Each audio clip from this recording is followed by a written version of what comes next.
And hello again, everybody. Rick Wrights here for the Ray C. Anderson Foundation 2019 Ray Day.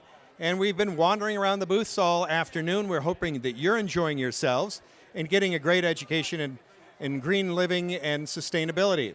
I'm now at the booth for, as you can see, Southern Conservation Trust. I have the executive director with me right here. This is Katie Pace. And senior, I got to make sure I got this, senior conservation biologist, which is a better title than I have. And this is Matthew Ivey, and welcome both of you. Tell me a little bit about the Southern Conservation Trust.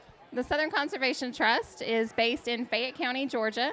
We conserve over 32,000 acres of land throughout 5 states in the southeast, and we provide 1,200 acres of public land in Fayette County through 8 public nature preserves. You were talking, just before we went on the air here, you were telling me a little bit about the 8 preserves. If you can tell me a little bit about their location. Then you've got 2 nature centers that are about to open up in 2020. Tell me about those as well. So our 8 nature areas are all in Fayette County. Wonderful bird sanctuaries, all certified wildlife habitats. We're opening our first ever nature center in Fayetteville, Georgia, right downtown off the square in early 2020 with our new office. And then in late 2020, we should be opening up a nature preserve in Douglas County.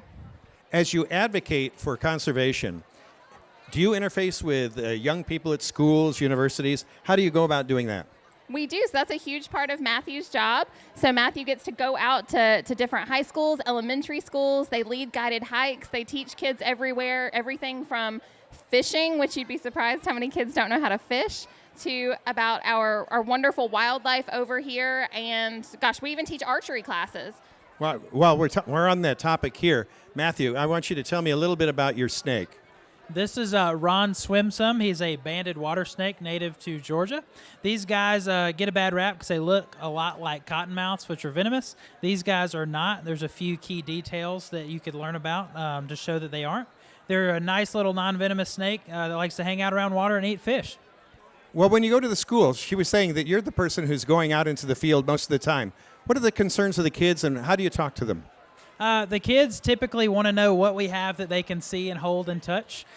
We like to give them information about what to do if they do see native wildlife, if they do see a snake, to stay away and look at a distance and just give them respect that they deserve. Excellent.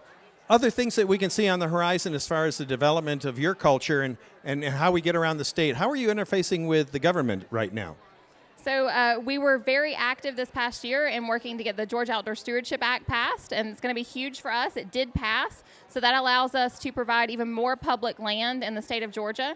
We also work throughout 5 other states in the southeast and are expanding to 3 additional states this year as well. So conservation is good right now. It's the time to conserve land, and it's been really good for us protecting wildlife habitats.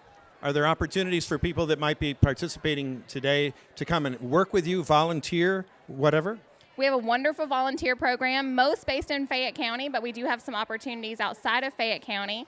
Most of those involve the fun jobs of going out on properties with Matthew to do fun things in the woods. So we love what we do and are always looking for volunteers. Sustainability is the big key here. That's really the theme of the conference for this particular year and each and every year.